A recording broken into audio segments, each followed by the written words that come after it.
students, welcome into standard second. Take it out this marigold text book.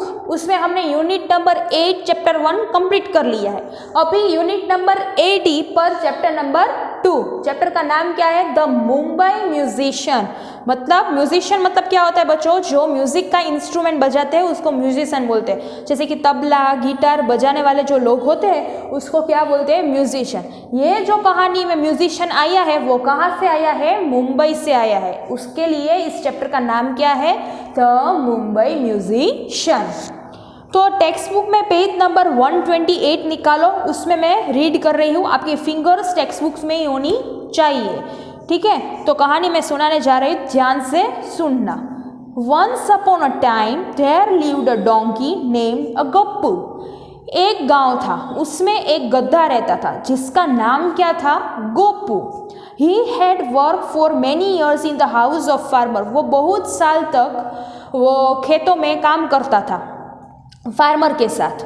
He had carried many heavy sacks of corns and sugar cane from the farm to the factory.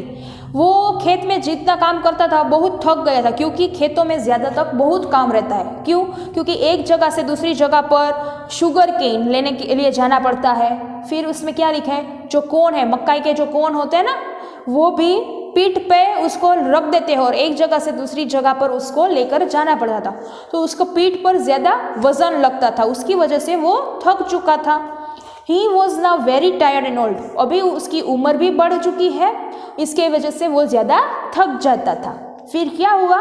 The farmer said to Gopu, you are good donkey, take this sack of corns and go and see the world before you become too old.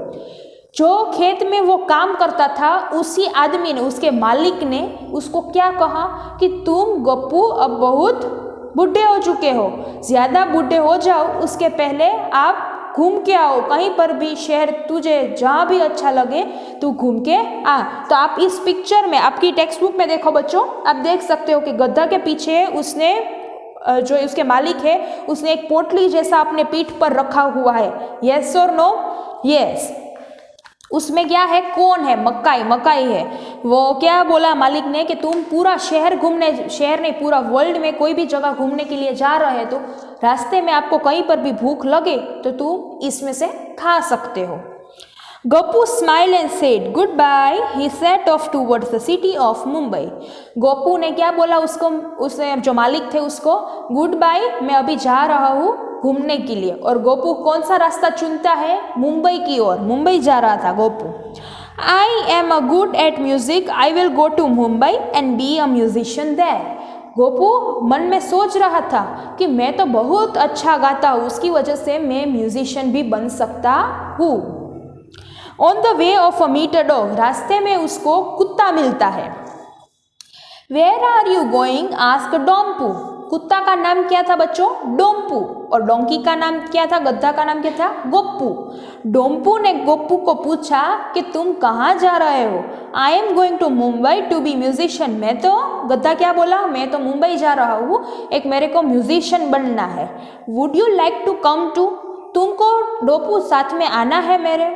तो डोपू क्या बोला? Yes, मेरे को भी आना है. Off went the two friends on the dusty roads to the Mumbai. दोनों friends साथ में रास्ते में गाते गए और मुंबई के रास्ते में बढ़ गए. They show ball of fur in the middle of the road. रास्ते में उसको क्या मिला? एक फर जैसा, जैसे वाइट कलर का डॉगी होता है ना, उसके शरीर पर वाइट कलर का सॉफ्ट उसका बॉडी होता है जिसको हम फर बोलते हैं. तो रास्ते में उसको ऐसा गोल फर दिखाई देता, बोल जैसा उसको लग रहा था. पर ये बोल नहीं था बच्चों. क्या था? Who are you? they asked. Gopu और डोम्पू तो जा रहे थे मुंबई, तो उसने पूछा कि तुम कौन हो भाई? I am a furry the cat. रास्ते में डोम्पू और गोम्पू को रास्ते में कौन मिला? एक कैट मिली. कैट का नाम क्या था? फरी cat. Would you like to come with us become a musician? गधे ने पूछा तुमको भी म्यूजिशियन बनना है हमारे जैसा? Gopu and Dopu together. तो उसने क्या बोला? हाँ, मेरे को भी म्यूजिशियन बनना है, तो तुम भी हमारे साथ मुंबई चलो. Oh I would love to come along, replied a furry. So off went the three together to become a Mumbai musician. पहले पीछे का पेज देखो बच्चों, पेज नंबर 130। उसमें क्या है? गद्दा, गद्दा के ऊपर डोपू, डोपू के ऊपर फरी कैट। अभी तीनों लोग म्यूजिशियन बनने जा रहे थे मुंबई। फिर वो तीनों को रास्ते में कौन मिल गया? Soon they meet a Kuku the cock. Kuku मिल गया, कोक मिल गया उसको। They all reach a house with a light. They were tired and hungry. They peeped in through the window and saw a table with delicious food. फिर तीनों जा रहे थे। अब देख सकते हो पिक्चर में कि पहले गद्दा, फिर डॉग, फिर कैट और कुकू, अभी चारों ओर जा रहे थे मुंबई म्यूजिशियन बनने के लिए। पर क्या हुआ? रास्ते में वो चारों थक गए थे, उसकी वजह से वो घर ढूंढ रहे थे। घर में उसको रुकना था। जब भी वो घर में एंटर होते हैं तो पूरा जो टेबल होता है, डाइनिंग टेबल, वो डिलीशियस फूड से भरा हुआ था। बहुत सारी अच्छी अच्छी खाने की चीज़ थी उसमें। They decided to sing let the people inside know that they were a musician. वो क्या था? वो एक रूम नहीं, कितने सारे लोग वहाँ पर बैठकर खाना खा रहे थे, ऐसे होटल जैसा था।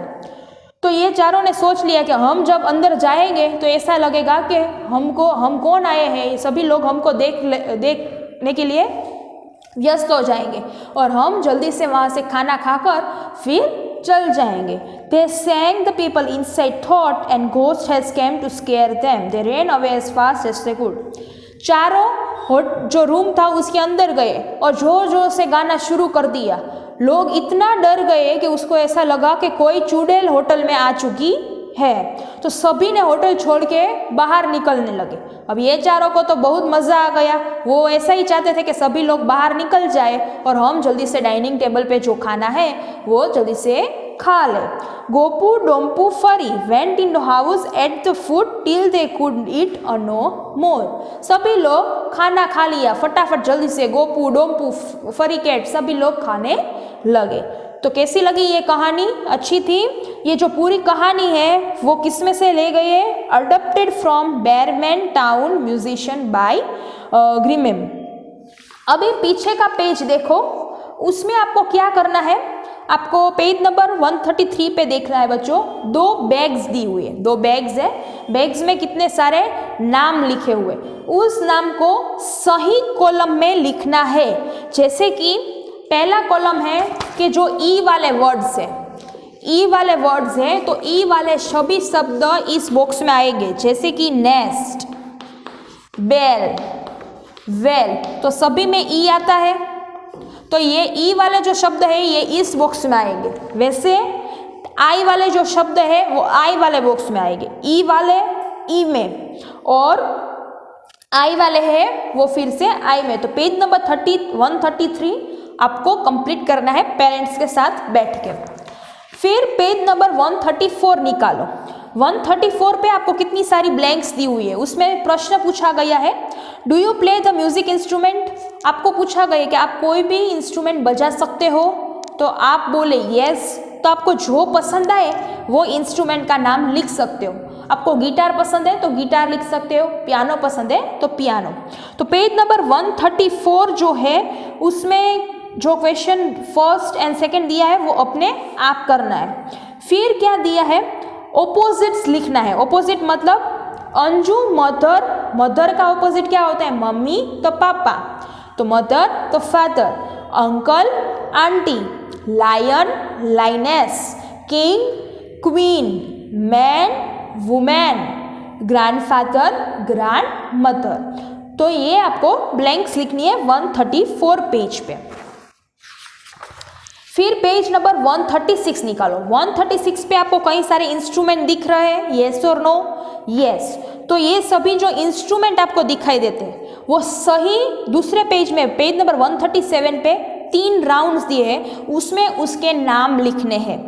तो कैसे पता चलेगा? तो पहले राउंड में ऊपर क्या लिखा है कि जो इंस्ट्रूमेंट आप अपनी उंगलियां से बजा सकते हो वो इंस्ट्रूमेंट का नाम इसमें लिखना है। जैसे कि तबला, डफली, ढोलक हम फिंगर से यूज करते हैं तो उसके नाम यहाँ पर। सेकेंड राउंड में क्या दिया है? String instrument. स्ट्रिंग मतलब जिसमें तार होते हैं उससे इंस्ट्रूमेंट बजता है, वो सभी यहाँ पर आएंगे।